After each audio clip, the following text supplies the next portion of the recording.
بسم الله الرحمن الرحیم. عرض سلام و احترام خدمت دوستان عزیز و عاشقان نور آگاهی.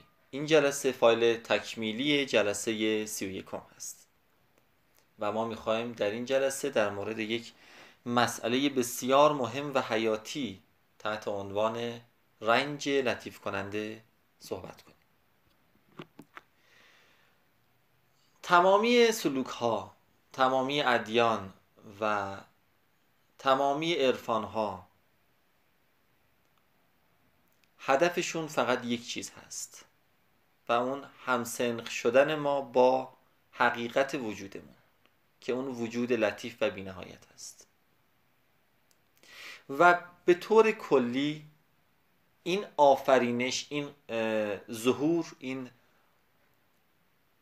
مرتبه ظهوری که ظهور اون حقیقتی بیشکل هست، تنها کاری که باید بکنه این هست که خودش رو با اون منشأ خودش که تنزل یافته به شکل این مرتبه ظهوری همسنخ بکنه.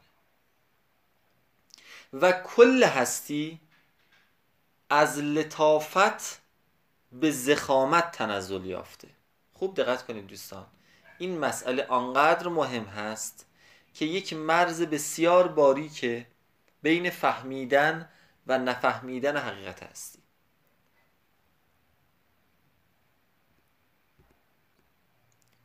جهان هستی یک وجود لطیف و بیشکل هست. اون هستی بیکران رو میخوایم بگیم، اون ذات هستی، اون چیزی که شما به عنوان خدا میشناسید، حضرت حق، هستی بیکران، هر چیزی، هر اسمی که میخواید براش انتخاب بکنید، این یک وجود لطیف بی شکل، بی فرم، بی جرم، بی حجم، بی اندازه و بی حد هست که سراسر لطافته. لطافت از این در واقع منظر که هیچ بعدی، هیچ حدی، هیچ فشردگی، هیچ جرمی، هیچ حجمی، هیچ شکلی، هیچ چی نداره.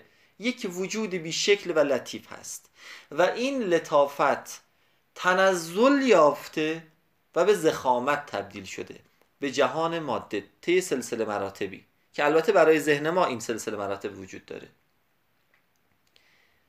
و ظهور یافته به شکل این جهان ماده. هر چه که میبینید از خود این کالبد بدن گرفته تا هر آنچه که دارید میبینید، جرم داره، حجم داره، بعد داره، زمان داره، مکان داره، فشردگی داره، حجم داره، قابل اندازه‌گیریه، قابل مشاهده است.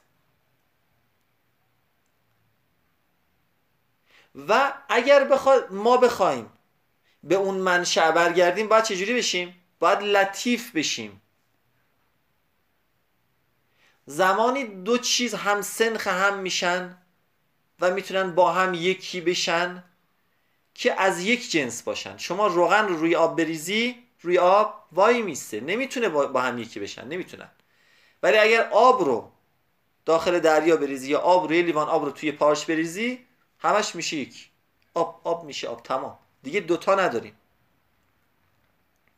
تو هم همون وجود لطیف هستی ها.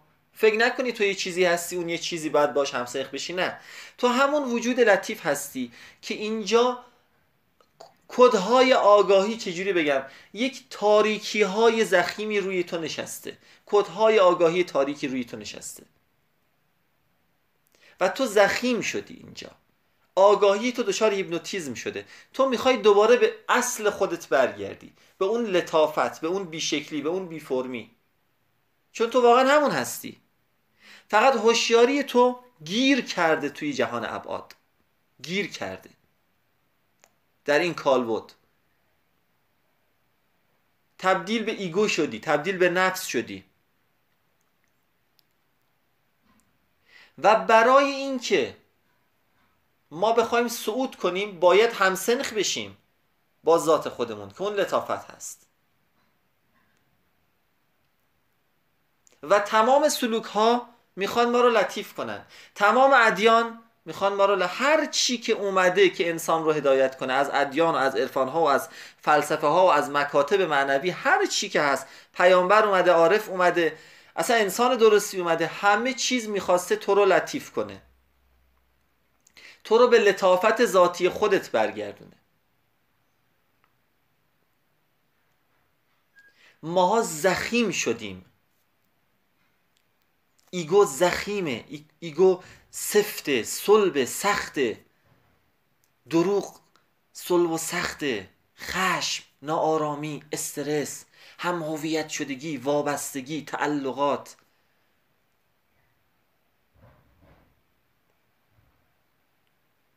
بی‌عدالتی، ظلم، اینا همه چی از جنس هم هویت شدگی با این کاراکتر زمینی و صلب و سخت بودنه. ولی اگر دقت کنید عشق لطیفه، مهربانی لطیفه، بخشش لطیفه، گذشت لطیفه، خدمت کردن لطیفه، لبخند زدن، در آغوش کشیدن، دوست داشتن، عشق ورزی به همه چیز، گذشت کردن، اینا لطیفن. هم هویت نشدن با این کالبد، اینا لطافته. خوب دقت کنید دوستان عزیز، من میخوام اول در بعد علمی اصلا براتون مثال بزنم. الان یک عالمه فرکانس اطراف ما هست که ما اونها رو نمیبینیم نمیشنویم. چرا؟ چون فرکانس لطیف هستن، لطیفه. در بعد باطنی تر این جهان هستن. ما از سطح بخوام شروع کنیم، جهان ماده است دیگه، باطن ماده میشه انرژی و فرکانس، باطنش باز همینجوری برو برو برو برو برو هی لطیفتر و خالیتر میشه. هرچی خالیتر میشه لطیفتره. هستی از هیچ، از لطافت، از هیچ، از خالی بودن به ظهور رسیده. حالا بعد از این ظهور دوباره به اون هیچ بودن برسی، به هیچ کس و هیچ چیز و هیچ مکان و هیچ زمان برسی، چون واقعا همونی.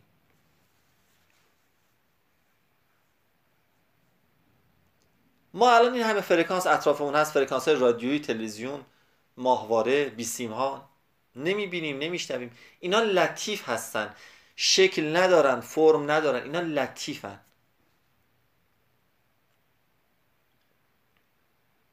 رادیو رو اینجا روشن کنی چیکار میکنه؟ اون فرکانس رو میاد تبدیل میکنه، تعریف میکنه، تبدیلش، تعریفش، ترجمهش میشه یه صدا، میشه یه تصویر یا هر چیز دیگری میتونه باشه. این تازه شد باطن جهان ماده که ما داریم در مورد انرژی و فرکانس صحبت میکنیم. حالا باز باطن انرژی و فرکانس، فکر کن چقدر به چه لطافتی میرسه، به چه حد از لیس کمثله شیء میرسه. لیس کمثله شیء یعنی هیچ شبیه هیچ چی نیست، هیچ هم شبیهش نیست، اصلا شکل و فرم نداره. و اون همون باطن حقیقی توه. به همین علت پروسه سیر و سلوک پروسه‌ایه که تو رو میخواد از ماده ببره به باطن دیگه، میخواد تو رو لطیف بکنه.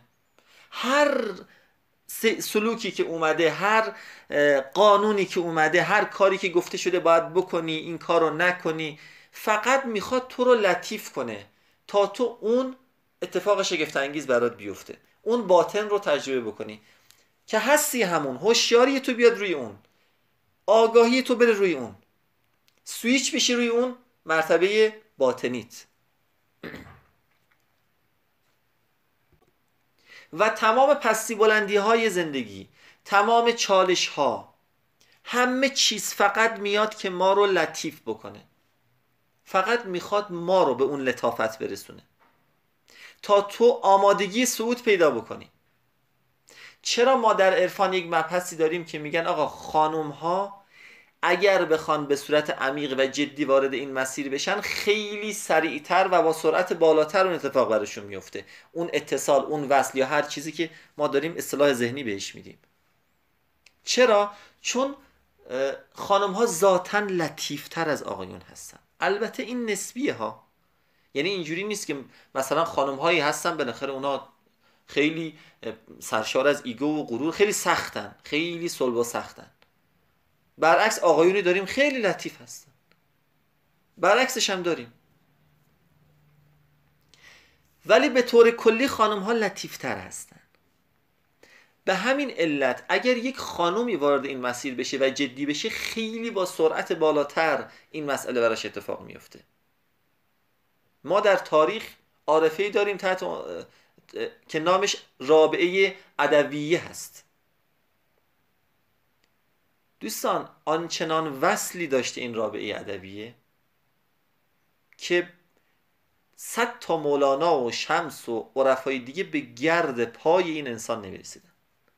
شما فکرشو بکنید، همه عرفا همش میگن خدایا اون وصلت رو نصیب ما گردان. دنبال وصلن، دنبال اینن که در اون آتش وصل، اون حالت اتصال دائمی باشن، حتی شده 5 دقیقه. اما رابعه ادویه در آنچنان وصلی بوده که میگفته خدای منو یه لحظه به حال خودم وا بگذار، که در این آتش عشق من دارم میسوزم، خدای منو یه لحظه به حال خودم اصلا بتونم اموراتم انجام بدم. در چنین وصل دائمی بوده که به عبارتی در برخی از کتاب‌های عرفانی نوشته شده ایشون اولین زن عارفه جهان هست. آنچنان مدام در وصل بوده، در اون هوشیاریش در اون حالت بوده، در اون حالت باطنی بوده که میگفته خدایا منو یه لحظه به حال خودم وا بگذار. اصطلاحاً ها این لطافت مهم هست.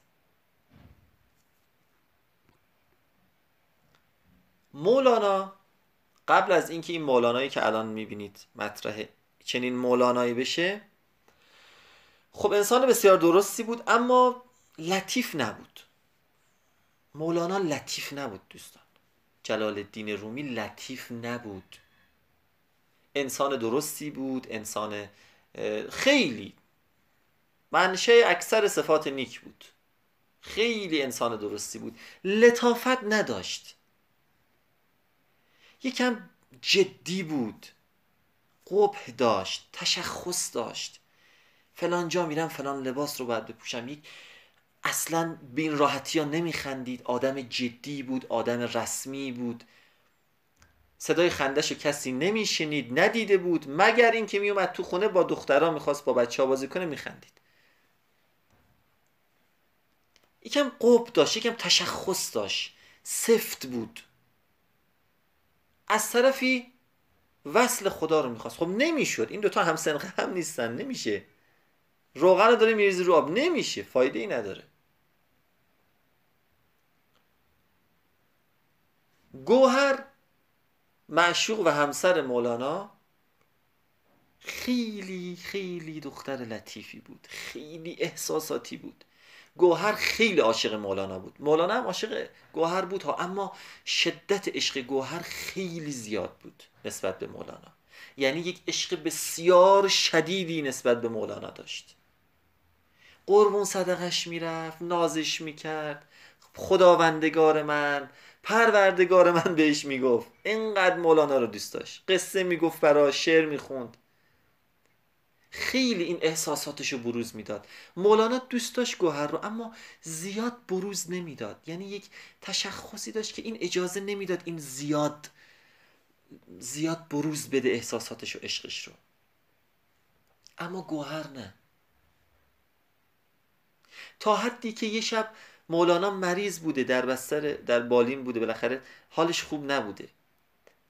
گوهر میاد کنار مولانا میشینه، براش شعر میگه، خداوندگار من، عزیز من، عشق من، نازنین من، قربون چشات بشم، مثلا اینجوری. بعد جلال الدین اینقدر مثلا غیر لطیف بوده که گفته چی زدی؟ تریاک زدی؟ چی زدی؟ حالت خوشه؟ یعنی یه جورایی تمسخر کنه گوهر رو تا این حد. خب چه اتفاقی افتاد؟ اینجا میخوایم برسیم به اون جایی که ما میدونیم. گوهر فوت کرد، که از تلخترین اتفاقات زندگی ما.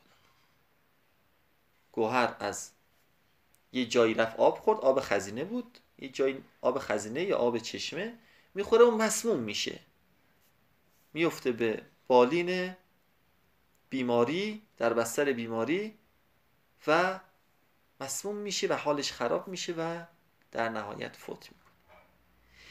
آنچنان آسیب روحی به مولانا میرسه که مولانایی که اینقدر تشخص داشت صبح گریه میکرده، ظهر گریه میکرده، شب گریه میکرده.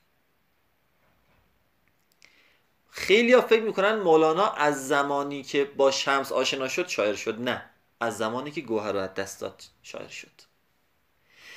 ببینید کسی که شاعره، شاعر با محتوا منظورمه ها، نه این شاعرایی که هر کی هر چیزی میخواد برسه، نه اون شاعرای عاشقانه سرا. اصلا تا لطیف نباشی نمیتونی شعر بنویسی. و مولانا به شکل عجیبی تنفر داشت از شعر، حالش از شعر به هم میخورد.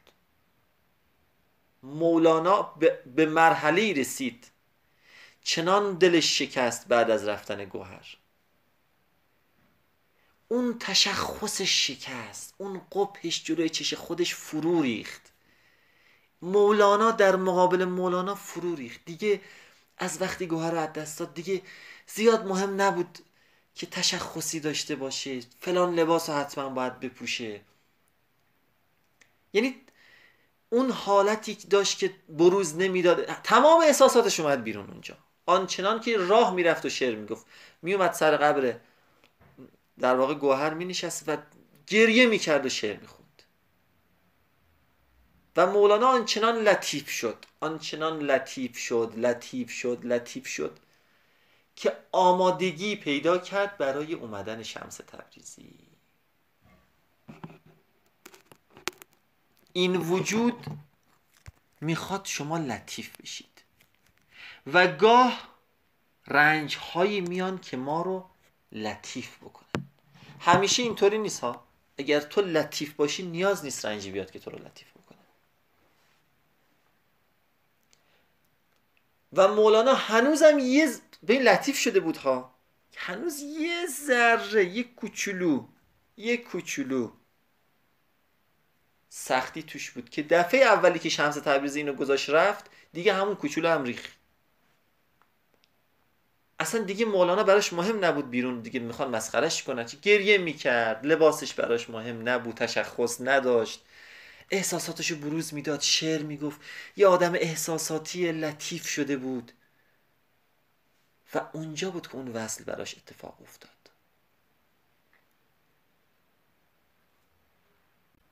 میگه نور خواهی مستعد نور شو. خواهی نور بشی باید مستعد نور بشی. بعضی از انسانها رو دیدید چقدر لطیفن. من از نزدیک دیدم. گربه رو میبینی واسه همینجوری قربون صدقی گربه داری میشی، بقیه رد میشن میگن دیوونه رو نگاه، چشه این. مورچه رو میبینی، وای لگد نکنیم مورچه رو، بقیه مسخره میکنن، وای چقدر تو لوسی.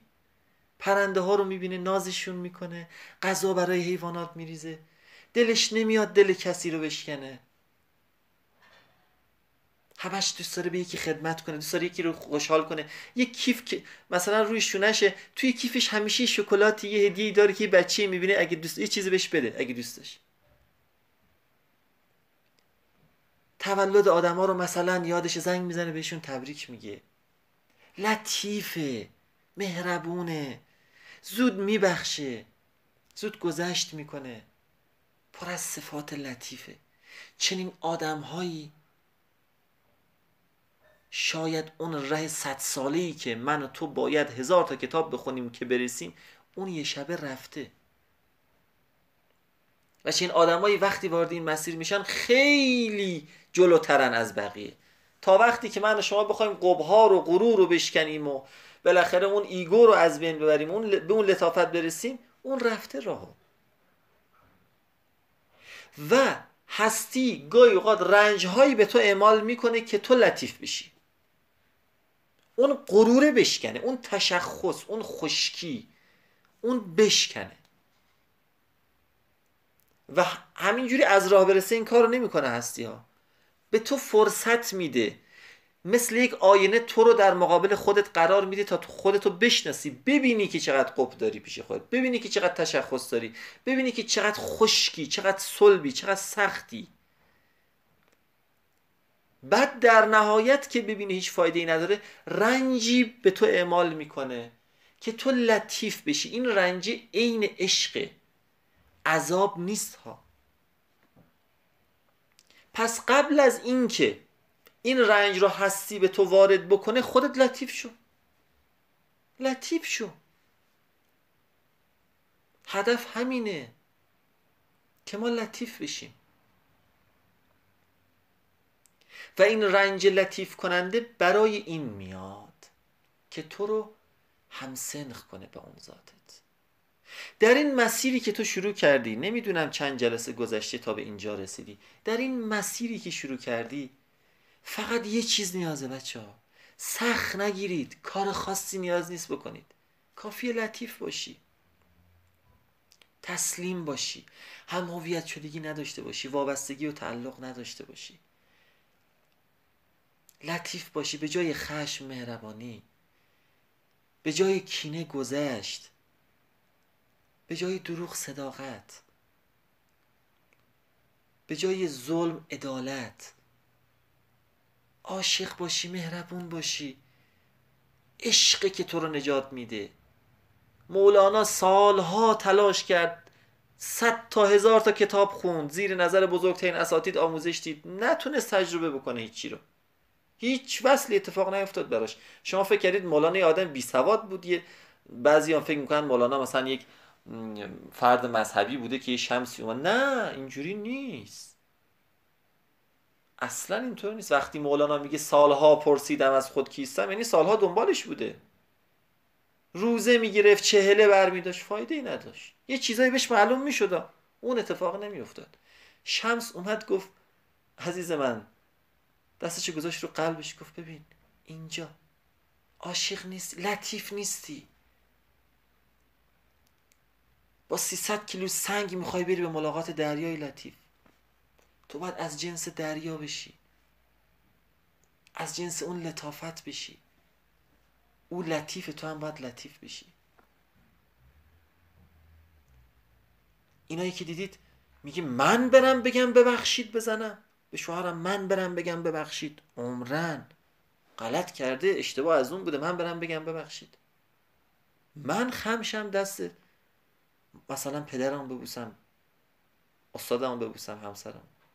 من میشناسم کسی رو که 67 سال سنشه، شاید بگم هفته چند بار میاد پاهای زنشو میبوسه، براش ظرف میشوره، کمکش میکنه. میگه چه گناهی کرده این زن؟ مگه این زن کلفته که همه کارا رو این بکنه؟ من کنارش باشم، من کمکش کنم، من عشق بورزم بهش. چون آقایون خودشون ذهنشون پر از منطقه، توقع دارن اون زن هم منطقی فکر کنه. سیستم ساختاری مرد و زن کاملا متفاوته دوستان. یعنی گاهی اوقات میبینید یک زن سر یه چیزی ناراحت میشه که مرد میشینه فکر میکنه، میگه بابا این چشه، این چی زده، فازش چی، الان چرا باید ناراحت بشه؟ یعنی منطقی فکر میکنه مرد، حقیقت هم هست ها. یعنی واقعا اون مرد آره داره درست میگه اون لحظه، اصلا با منطق چرا این باید سر این مسئله این کوچیکی ناراحت بشه. اما اگر جای اون زن باشی، برای اون مسئله خیلی حیاتیه. گاهی وقت باید یکم لطیفتر باشیم. حالا من دارم مردها رو مثال میزنم چون خودم مرد هستم. خانم ها هم همینطور. نسبت به بچه هامون، نسبت به حیوانات، نسبت به طبیعت، نسبت به خلق خدا، نسبت به خودت، از همه بیشتر نسبت به خودت. ماها نسبت به خودمون اصلا لطیف برخورد نمی کنیم. یه اتفاق میفته چقدر خودمون رو سرزنش میکنیم، چقدر خودمون رو فوش میدیم، خاک تو سر بی ارزت کنن، خاک تو سر فلان، هی توهین میکنیم به خودمون، خودمون رو اذیت میکنیم، خودمون رو عذاب میدیم با افکار منفی، با آسیب زدن به روح و ذهن خودمون، با مقایسه کردنهای خودمون. ما نه با خودمون لطیف برخورد میکنیم، نه با مردم، نه با همسرمون، نه با اعضای خانوادهمون، نه با حیوانات، نه با طبیعت، نه با هستی، با هیچی. ما خیلی ناخالصی داریم. نذار رنج بیاد لطیفت کنه دوست من. حرف اینه، خودت لطیف باش. نذار رنج بیاد تو رو لطیف بکنه. این هستی نمیخواد رنج به تو اعمال بشه، دوست نداره. بخوایم ذهنی و سمبولیک صحبت کنیم، دوست نداره این کار رو انجام بده. این رنج ناخودآگاه میاد که تو رو لطیف کنه وقتی که لطیف نیستی. عاشق باش. لطافت فقط با عشق ممکنه. حالا انشاءالله ما به جلسه عشق خواهیم رسید. اونجا متوجه میشید که باید چه کاری انجام بدید. و تا همین الان هم منظورم رو متوجه شدید. میدونم که شدید. اگر سلسله جلسات رو کامل ادامه داده باشید، میدونم که متوجه شدید. در جلسه عشق بیشتر با مفهوم عشق متوجه میشید که تنها کاری که باید بکنید اینه که عاشق باشید. شمس به مولانا گفت 2 راه وجود داره برای رسیدن به اون اتصال. یکی راه سخت و پرپیچ و خم، به سمت کتاب اشاره کرد، به سمت کتاب ها. هی آگاهی کسب کن و آگاهی کسب کن و آگاهی کسب کن و سیر سلوک کن و خوبه ها، اما خشک. گفت یه راه آسون میانبر وجود داره، طریقت عشق. آگاهی کسب کن، با عشق عمل کن، عشق بورز به خودت، اول به خودت، چون کسی که عاشق خودش نیست عاشق هیچ کی نمیتونه باشه. به خودت، به روحت، به جسمت، به اعضای بدنت، به وسایل توی خونت، به حیوانات، به علفها، به درخت، به آسمون، به زمین، به همه چیز با عشق برخورد کن. اگر ما عاشق باشیم نمیتونیم نبخشیم، نمیتونیم دروغ بگیم، نمیتونیم گذشت نکنیم. ما متاسفانه این صفات نیکی که به خودمون میایم اعمال میکنیم همش از روی تکلیفه. بخشنده باشم، صادق باشم، فلان باشم، به درد نمیخوره. باید از روی عشق باشه. میگه اصلا تو خود من چجوری نتونم تو رو ببخشم؟ چطوری به تو دروغ بگم؟ چطور به تو آسیب بزنم؟ عشقی که لطیف کننده است.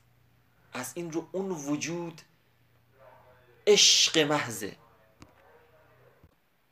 اون وجود لطافت محضه. وجود حقیقی تو انقدر لطیفه که تو میتونی الان خودتو ببینی. کالبدو نمیگم ها، اینی که از طریق چشما داره نگاه میکنه، این آگاهی معصومی که از دایره چشمات داره نگاه میکنه اون بیرون رو، قد لطیفه که تو حتی نمیتونی پیداش کنی. حتی مکان نداره، زمان نداره. یک وجود معصوم که گیر کرده تو این کالبد، گیر کرده به تعلقات و وابستگی ها و خشم و دروغ و کینه و نفرت و ایگو و هم هویت شدگی ها و بند ها و همه این سیر سلوک هایی که میان که بندها باز بشه، هم هویت شدگی ها باز بشه، تعلق، همه چی برای اینکه تو دوباره لطیف بشی. هستی ها، بیای سویش بشی روی هویت حقیقی خودت.